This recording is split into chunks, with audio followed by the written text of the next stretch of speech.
رب اشرح لي صدري ويسر لي امري واحلل عقدة من لساني يفقهوا قولي. اللهم ربنا الهمنا رشدنا واعذنا من شرور انفسنا. اللهم ارحمنا بالقرآن العظيم. اللهم اجعله لنا اماما ونورا وهدى ورحمة. اللهم ذكرنا منه ما نسينا وعلمنا منه ما جهلنا وارزقنا تلاوته آناء الليل وآناء النهار واجعله لنا حجة يا رب العالمين آمین. داری ہوتی ہیں یا نعمتوں کی بارش ہو رہی ہے یا تنگی ہے، فقر ہے، احتیاج ہے، دنیاوی حیثیت ہے، وجاہت ہے، یا دنیا میں گمنامی ہے، دستنگی فرصت کے بھیا کس کی، کوئی آپ کا حال ہی نہیں پوچھتا کہ تم ہو کون، تمہارے گھر میں کتنے دانت ہیں، یا یہ کہ دنیا میں اقتدار کی کسی مسند پر انسان بیٹھا ہے، یا یہ کہ کوئی اس کے ہاتھ میں اختیار نہیں. یہ تمام جو حالات انسان پر طاری ہوتے ہیں، ان کے جواب میں جو طرز عمل فکری اعتبار سے اور عملاً انسان اختیار کرتا ہے، اس کے 4 درجے. پہلا درجہ ہے انتہائی گمراہی ضل ضلالا بعیدا. وہ کیا ہے؟ اگر عزت ہوئی، نعمتیں ملی، فلاں دیوی یا دیوتا کی نگاہ کرم ہے، اس کی کرپا سے یہ ہو گئے. اور اگر کوئی تکلیف آ گئی، مصیبت آ گئی، معلوم ہوتا ہے کہ فلاں دیوی یا دیوتا ہم سے ناراض ہو گیا، یہ کالی دیوی کی طرف سے کوئی مصیبت آ گئی ہے، یا یہ کہ یہ لکشمی دیوی کی نگاہ کرم ہے کہ ہمیں دولت مل گئی ہے. یہ تو ہے شرک. شرک ہونے کے اعتبار سے یہ ہے ضل ضلالا بعیدا، انتہائی پستی. اس پستی سے اوپر آئیں گے تو توحید کی پہلی منزل ہے. عزت دی اللہ نے دی. اگر کوئی تنگی آ گئی، فقر، تکلیف، کوئی ذلت، رسوائی، یہ بھی اللہ کی طرف سے. ایک اعتبار سے تو انسان ہدایت پر آ گیا. بڑی گہرائی تھی اس گندگی کی اور اس خباثت کی جو شرک جس کا نام ہے، اس سے انسان نکل آیا، نجاست سے. توحید تو ہے لیکن ابھی اس میں اس کی گمراہی کا ایک ایلیمنٹ شامل ہے. اور یہ گمراہی سے جب تک آگے نہیں آئے گا، اوپر نہیں ابھرے گا، اس کا طرز عمل کیا ہوگا کہ ذرا کچھ مل گیا، عزت مل گئی، پھولے نہیں سما رہے، اب زمین پر قدم نہیں ٹک رہے، گردن اکڑ رہی، کہیں محرومی ہو گئی، کوئی تکلیف آ گئی، کوئی مشقت، فقر آ گیا، اب بجھ کر رہ گئے.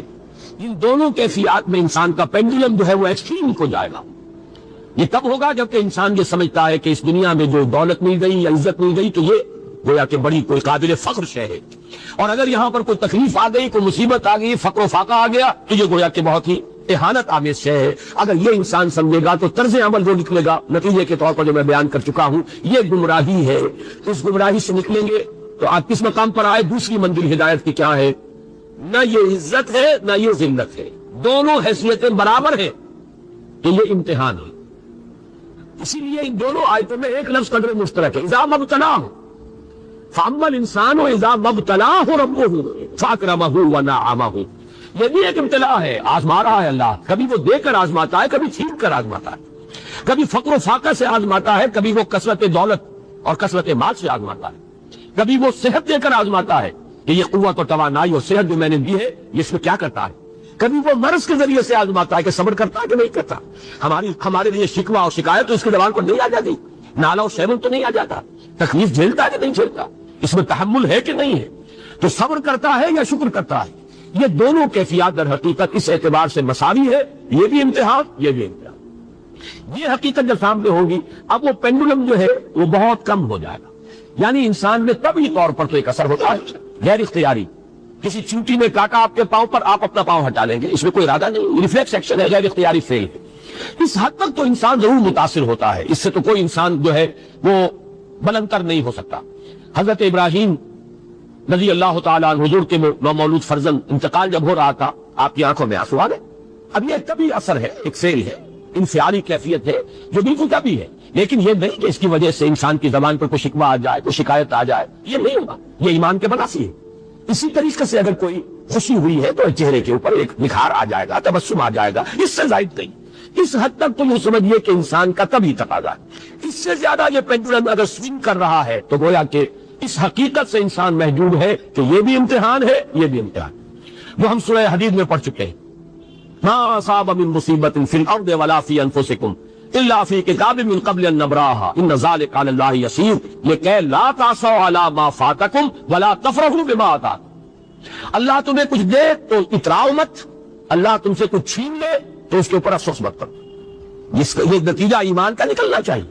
اگر تمہیں ایمان ہے اللہ پر، اگر تمہیں یقین ہے کہ جو کچھ ہوا ہے اللہ کے اذن کے بغیر نہیں ہوا، اگر تمہیں یقین ہے کہ اللہ نے جو میرے لیے طے کیا ہے اس میں میرے لیے خیر ہی ہے، چاہے فی الحال فی الوقت فوری طور پر مجھے ناگوار محسوس ہو رہی ہے بات، لیکن یقیناً میرے لیے اس میں خیر ہے میرے رب کی طرف سے کہ ہر ساقی ما ریخت عین الطافس. ہم تو شارٹ سائٹڈ ہیں، ہم دیکھ نہیں سکتے کسی شے کو، ہم اس کے ظاہر کو دیکھ کر گھبرا اٹھتے ہیں کہ یہ تو تکلیف آ گئی، کیا پتا اسی کے پردے میں اللہ کی رحمت آ رہی ہے. میں نے وہ رئیس امروی کے اشعار آپ کو کئی دفعہ سنائے ہیں. وہ وقت آیا کہ ہم تو قدرت ہماری سعی و عمل کا پھل دے، بتا رہی ہے یہ ظلمت شب کہ صبح نزدیک آ رہی ہے.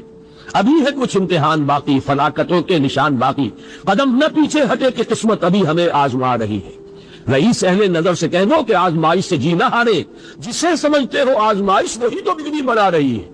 اس سے آزمائش سے تو بگڑی بنے گی، اسی سے تو تمہارا خیر جو ہے اجاگر ہوگا، سامنے آئے گا، پتہ چلے گا واٹ از واٹ. ابو بکر میں کتنا یقین اور ایمان تھا، یہ کیسے معلوم ہوگا؟ کیسے معلوم ہوگا کہ بلال میں کتنا سہار، کتنا تحمل تھا، کتنا صبر تھا، اگر وہ مصیبت ان پر نہ آتی کہ جو امیہ ابن خلف کے ہاتھوں ان پر قیامت ٹوٹ رہی تھی. تو یہ ساری چیزیں جو ہے ما اصاب من مصیبت فی الارض ولا فی انفسکم الا فی کتاب من قبل ان نبرأ ان ذلک علی اللہ یسیر لکی لا تأسوا علی ما فاتکم ولا تفرحوا بما آتاکم واللہ لا یحب کل مختال فخور. اگر اس حقیقت سے محجوب ہو جاؤ گے تو پھر اختیال اور فخر اور گھمنڈ پیدا ہو جائے گا تمہارے اندر، یا دوسری طرف مایوسی، تمہاری ہمت ٹوٹ کر رہ جائے گی، خودکشی کرنے کو انسان آمادہ ہو جاتا ہے ذرا کوئی ناکامی دنیا میں آ گئی، کوئی تکلیف آ گئی. یہ ہے در حقیقت تیسری منزل، ہدایت کی دوسری سیڑھی. پہلا کیا تھا؟ نہایت ضل ضلالا بعیدا، کوئی خیر مل گیا تو کسی دیوی کی نگاہ کرم، کوئی تکلیف آ گئی تو کسی دیوتا کی ناراضی، یہ تو ہے ضل ضلالا بعید. اس سے اوپر آئے، یہ پہلی سیڑھی ہدایت کی ہے. عزت ہے تو اللہ کی طرف سے، اور اگر کوئی ذلت ہے، تنگی ہے تو اللہ کی طرف سے. یہ ہدایت کا آغاز ہو گیا، یہ توحید کی بنیادی منزل ہے. اس سے اگلی منزل، یہاں کی ذلت ذلت نہیں، یہاں کی عزت عزت نہیں. ذالک یوم التغابن، ہار اور جیت کے فیصلے کا دن تو قیامت کا دن ہے. وہاں معلوم ہوگا جس کو اس روز عزت ملی وہ عزت والا ہے، جو اس روز ذلیل ہو گیا وہ ذلت والا ہے. یہ تو امتحان ہے، دار الامتحان ہے. خلق الموت والحیات لیبلوکم ایکم احسن عملا. یہ تو دار الامتحان ہے، امتحان ہونے کے ناطے دونوں برابر ہیں. اس سے اوپر ہے ایک چوتھی منزل، ہدایت کی تیسری منزل. وہ کیا ہے؟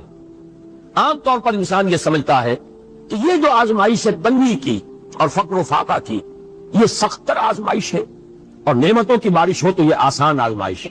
یہ بھی ابھی گمراہی کا ایک پرت جو ہے اس کی باقی ہے. ابھی ہدایت کا جو کامل جو ہوگا انکشاف وہ کب ہوگا؟ جب انسان اس حقیقت کو جان لے کہ جہاں وسعت ہو، جہاں کثرت ہو، وہ زیادہ بڑا امتحان ہے، سخت امتحان ہے، بجائے اس کے کہ اگر قلت ہے، کمی ہے، یہ کم تر امتحان ہے، یہ کم بھاری امتحان ہے. کیوں؟ کہ اگر آپ کے پاس کثرت ہے آپ کے اندر غفلت پیدا ہو جائے گی، کثرت کا لازمی نتیجہ غفلت ہے، اور اگر قلت ہے حضرت علی فرماتے یہ ہے کہ میں نے سنا حضور نے ارشاد فرمایا ان قریب ایک بہت بڑا فتنہ رونما ہوگا، انہا ستکون فتنۃ. میں نے سوال کیا مل مخرج منہا یا رسول اللہ، اے اللہ کے رسول فرمائیے اس سے نکلنے کا راستہ کون سا ہوگا، مخرج کون سا ہوگا، ایگزٹ کون سا ہوگا. یا آپ کے ہالز میں جہاں ایگزٹ لکھا ہوا ہوتا ہے سرخ سی بتیوں کے ساتھ، عرب ممالک میں مخرج لکھتے ہیں اس کو، نکلنے کی جگہ، بھاگنے کی جگہ. اگر کہیں دھواں بڑھ جائے، کہیں آگ لگ جائے تو بھاگو ان روشنیوں کی طرف، ان دروازوں کی طرف، وہ کھل جائیں گے. تو جب حضور نے فرمایا کہ انہا ستکون فتنۃ، تو حضرت علی کہتے میں نے پوچھا بل مخرج منہا یا رسول اللہ، فرمایا کتاب اللہ، فتنوں سے بچانے والی اور فتنوں سے نکالنے والی شے صرف کتاب اللہ ہے. فیہ خبر ما قبلکم ونبأ ما بعدکم وحکم ما بینکم، اس میں تم سے پہلے جو اقوام تھی ان کی خبریں موجود ہیں، تمہارے بعد آنے والی جو چیزیں ہیں ان واقعات کا تذکرہ موجود ہے، اور تمہارے درمیان جو اختلافات بھی رونما ہو سکتے ہیں ان سب کا حل موجود ہے. وَهُوَ حَبْلُ اللَّهِ الْمَتِينُ وَهُوَ الصِّرَاطُ الْمُسْتَقِيمُ وَهُوَ ذِكْرُ اللَّهِ الْحَكِيمُ. اور یہی تو ہے اللہ کی مضبوط رسی، اور یہی تو ہے الذکر. تم نے الذکر نمبر کیا بنا لیے ہیں، کس طرح کے اذکار، سب سے بڑا ذکر الذکر. یوں سمجھیے دی ریممبرنس از قرآن، اور یہی صراط مستقیم ہے جس کی تم ہر نماز کی رکعت میں استدعا کرتے ہو، اہدنا الصراط المستقیم. یہ صراط مستقیم ہے تو صحیح. تو حبل اللہ قرآن. ایک حدیث میں آتا عبداللہ ابن مسعود سے رضی اللہ تعالیٰ عنہ، القرآن حبل اللہ ممدود من السماء الى الارض. حضور نے فرمایا یہ القرآن جو ہے یہ اللہ کی رسی ہے جو تنی ہوئی ہے آسمان اور زمین کے درمیان. اللہ کا قرب چاہتے ہو تو اس رسی کو پکڑ کے چڑھو اوپر. تقرب اللہ کا سب سے بڑا ذریعہ قرآن. اس سے بھی زیادہ پیارے انداز میں ایک حدیث میں واقعہ بیان ہوا ہے. حضور صلی اللہ علیہ وسلم اپنے حجرے سے برآمد ہوئے اور آپ نے دیکھا ایک کونے میں کچھ لوگ قرآن مجید کا مذاکرہ کر رہے ہیں, سمجھ رہے ہیں, سمجھا رہے ہیں. درس کی شکل نہیں, یہ جو مونولوگ ہوتا ہے, ایک آدمی بولتا ہے باقی سنتے ہیں, نہیں. حضور کے چہرے پر بشاشت, خوشی کے, مسرت کے آثار ظاہر ہوئے. تشریف لائے, سوال کیا, الستم تشہدون, کیا آپ لوگ شہادت نہیں دیتے اللہ الہ الا اللہ وانی رسول اللہ ہے, وان ھذا القرآن جاء من عند اللہ, کہ اللہ کے سوا کوئی معبود نہیں اور میں اللہ کا رسول ہوں اور یہ قرآن اللہ کے پاس سے آیا. سب کا جواب کیا تھا؟ بھلا یا رسول اللہ, بھلا یا رسول اللہ, حضور ہم گواہ ہیں اس پر. پھر فرمایا آپ نے فاستبشروا, تو خوشیاں مناؤ, فإن هذا القرآن طرفه بأيديكم وطرفه بيد الله, یہ قرآن وہ شے ہے جس کا ایک سرا تمہارے ہاتھ میں ہے, ایک سرا اللہ کے ہاتھ میں. تعلق مع اللہ, تقرب الی اللہ کے لیے کوئی ذریعہ اگر ہے تو صرف قرآن. اب یہاں ایک بہت بڑے مسئلے کا حل ہو رہا ہے. اکثر جو بھی درد مند لوگ ہیں امت کے بارے میں سوچتے ہیں اور وہ فکر کرتے ہیں, وہ اتحاد اتحاد اتحاد اتحاد کا واس کہتے ہیں, اور وہ اتحاد جو ہے اس کے لیے کوئی بنیاد ہے نہیں. فرقہ پرستی ہے, فرقہ بندی ہے, کہیں اور کہیں ذاتیں ہیں, کیا زمانے میں پنپنے کی یہی باتیں ہیں. اصل میں جمع ہونے کے لیے تو بنیاد چاہیے. قرآن جمع کرتا ہے اس اعتبار سے. دیکھیے جانوروں کا ایک گلہ ہے جا رہا ہے, بھیڑیں بکریوں کا, ایک آدھ کتا بھی ان کو کافی ہے جمع رکھنے کے لیے. ذرا بکری کو ادھر ہوئی, وہ کتا آیا, وہ پھر واپس اپنے گلے کے اندر مل گئی. ایک دو کتے بھی کافی ہے, بڑے سے بڑے گلے کو سنبھال کر رکھنے کے لیے ایک دو کتے کافی. لیکن انسانوں کو اگر جمع کرنا ہے تو پہلے ان کے اندر فکری اور ذہنی ہم آہنگی پیدا کرنا ضروری ہے. ان کے خیالات ایک جیسے ہوں, ان کے نظریات ایک جیسے ہوں, ان کے مقاصد ایک جیسے ہوں, ان کی سوچ ایک جیسی ہو, ان کے طریقہ کار ایک جیسے ہوں. جب تک یہ چیزیں نہیں ہوں گی جمع کیسے ہو جائیں گے؟ اتحاد کا آواز کہتے رہیے, کوئی نتیجہ نکلے گا ہی نہیں, اور نہیں نکل رہا. متحد کرنے والی شے صرف اللہ کی کتاب. یہ آپ کے اندر فکری ہم آہنگی پیدا کرے گی, اور وہ بھی صرف قرآن کی تلاوت سے نہیں, قرآن کو سمجھنے سے, سمجھ کر پڑھنے سے. جس کے لیے میں بار بار عرض کر چکا ہوں کہ سمجھ کر پڑھنے سے مراد کیا ہے؟ اتنی عربی سیکھ کر پڑھنا کہ قرآن کا مفہوم براہ راست آپ کے ذہن اور قلب میں اترتا جائے. آپ کسی مترجم کے ترجمے کے ذریعے سے قرآن نہ پڑھیں, وہ سیکنڈ ہینڈ نالج ہو جائے گا. وہ تو آپ مترجم کی آنکھ سے قرآن پڑھ رہے ہیں, اپنی آنکھ سے نہیں پڑھ رہے. اگر اس طریقے سے قرآن کے ساتھ جڑ جایا جائے تو ذہنی ہم آہنگی ہوگی, فکری ہم آہنگی ہوگی, مقصد ایک ہو جائے گا, اعلاء کلمت اللہ. وہ جو کہا کسی نے کہ میری زندگی کا مقصد تیرے دی کی سرفرازی, میں اسی لیے مسلمان, میں اسی لیے نمازی. اگر مقصد ایک ہوگا تو ہم مقصد لوگوں کو کہتے ہیں امت. اما یا اموں کے معنی ارادہ کرنا. آمین البیت الحرام, وہ لوگ تو بیت الحرام کا قصد کر کے جا رہے ہیں, سفر کر رہے ہیں. تو امام جس کا کہ سب لوگ پیروی کر رہے ہیں, راستے کو امام کہتے ہیں اس لیے کہ آپ بھی راستے کے پیچھے پیچھے جا رہے ہیں, فالو کر رہے ہیں, راستے کے ساتھ راستہ مڑ گئے, آپ بھی مڑ گئے. تو امت وہ ہے ان لوگوں کا مجموعہ جن کا مقصد ایک ہے. آج ہم کہتے ہیں امت مسلمہ, امت مسلمہ کہاں ہے؟ امت مسلمہ وحدت امت کا سب سے بڑا حدی خواہ ہندوستان میں علامہ اقبال. ایک ہو مسلم حرم کی پاسبانی کے لیے نیل کے ساحل سے لے کر تا بخاک کاشغر. لیکن اس کو بھی ماننا پڑا ہے اپنے لیکچرز میں, reconstruction of religious thought in Islam. There is no Muslim Ummah present at this time. کوئی مسلم امت موجود نہیں ہے. Instead we have a number of Muslim nations. یہ بات چونکہ 1928 میں کہی, اس وقت تک تمام مسلمان ممالک جو ہے کولونیل پاورز, یورپین پاورز کے تحت تھے, غلام تھے. انڈونیشیا سے موریتانیہ تک سب غلام. وہ تو صرف صحرائے عرب کو چھوڑا ہوا تھا انہوں نے, کہ وہاں کچھ تھا ہی نہیں. اگر تیل اس وقت کہیں نکل آیا ہوتا تو اس میں تو وہ پنجے گاڑتے کہ جو کبھی پنجے نکلنے والے نہ ہوتے. بہرحال یہ ان سب کو جوڑنے والی شے جو اقبال کہتا ہے instant we have a number of Muslim nations, آج ہم کیا کہیں گے؟ Instant we have a number of Muslim countries. پھر مسلمان ممالک میں بھی ایتھنک، لنگوسٹک، کتنے جھگڑے، کتنے اختلافات، کتنے چکر چل رہے ہیں. دارفر میں جو کچھ ہو رہا ہے سوڈان میں، وہ بھی ایتھنک ہے بنیادی طور پر. وہ کوئی مسلم غیر مسلم فساد نہیں ہے، ایتھنک ہے. تو اس اعتبار سے سوچئے کہ انسان کو جمع کرنے والی شے صرف وہ ہو سکتی ہے جو ان کے مقاصد کو یکجا کر دے، ان کے نظریات میں ہم آہنگی پیدا کر دے، ان کی سوچ کو ایک رنگ میں رنگ دے، پھر وہ بنیاد مرصوص بن جائیں گے. علامہ اقبال نے بہت خوبصورت انداز میں کہا ہے، از یک آئینی مسلمان زندہ ہست. مسلمان اگر زندہ ہے تو ایک آئین کی وجہ سے ہے، وہ آئین قرآن. پیکر ملت جو قرآن زندہ ہست. یہ پیکر ملت جو ہے، جسم ہے ملت کا، جسد جو ہے، یہ اگر زندہ ہے تو قرآن کی بدولت ہے. جیسے میرا بدن ہے، میں زندہ ہوں تو جان کی وجہ سے، جان نکل جائے تو آپ کو معلوم ہے کچھ دیر کے بعد یہ ڈیکمپوز ہونا شروع ہو جائے گا. اس سے جلد از جلد قبر میں اتارنا ضروری ہے. از یک آئینی مسلمان زندہ ہست، پیکر ملت جو قرآن زندہ ہست. ماں ہما خاکو دل آگاہ اوست، اعتصام شن کے حبل اللہ اوست. ہم تو میری خاک ہے، خاک کے سوا کچھ نہیں، اور اس کے اندر دل جو ہے وہ قرآن ہے. ماں ہما خاکو دل آگاہ اوست، قرآن ہے دل. اعتصام شن کے حبل اللہ اوست، پکڑو اسے مضبوطی کے ساتھ کہ حبل اللہ وہ ہے. یہ احادیث کی ترجمانی ہو گئی کہ نہیں؟ خوبصورت. القرآن حبل اللہ ممدود من السماء الی الارض، اعتصام شن کہ حبل اللہ اوست، اس قرآن کو مضبوطی کے ساتھ تھامو، اس لیے کہ حبل اللہ وہ ہے. تو یہ دوسرا نقطہ ہے، واعتصموا بحبل اللہ جميعا ولا تفرقوا.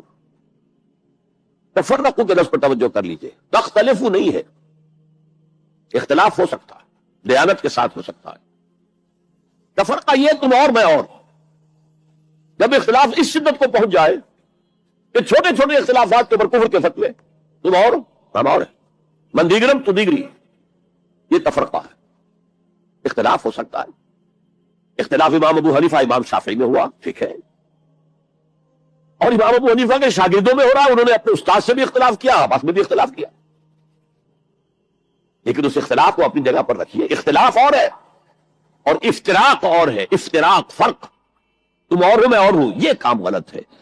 ملت کی ایک وحدت اس کو برقرار رکھتے ہوئے اگر فقہی اختلافات ہیں، مختلف مسائل میں اختلاف ہے، کوئی حرج نہیں. میں کہہ نہیں سکتا کہ یہ عام طور پر ویسے حدیث کے طور پر یہ بیان ہوتی ہے، لیکن یہ کہ آیا اس کی سند صحیح ہے یا نہیں میں نہیں کہہ سکتا. کہ اختلاف امتی رحمت، میری امت کا اختلاف تو رحمت ہے. ایک وقت میں ایک قول کے اوپر ہم عمل کر رہے تھے، حالات بدلے، معلوم ہوا کہ نہیں، وہ دوسرے صاحب کا قول زیادہ صحیح معلوم ہوتا ہے. قاضی ابو یوسف کی بجائے امام محمد کا قول زیادہ صحیح لگتا ہے. آج کل کے حالات میں ہمیں اس پر اختیار کر لینا چاہیے. ہو سکتا ہے رحمت ہے، اختلاف امتی رحمت. لہذا اختلاف جو ہے لا یزالون مختلفین ولذالک خلقہم، یہ لوگ اختلاف تو کریں گے اور اسی لیے اللہ نے انہیں پیدا کیا ہے. دو بھائیوں کی شکلیں نہیں ملتی ہیں، اختلاف ہے، گناہ گونی ہے، مونوٹنی نہیں ہے. مونوٹنی تو انسان کو بور کر دیتی ہے. تنوع، گل آئے رنگا رنگ سے ہے رونق چمن.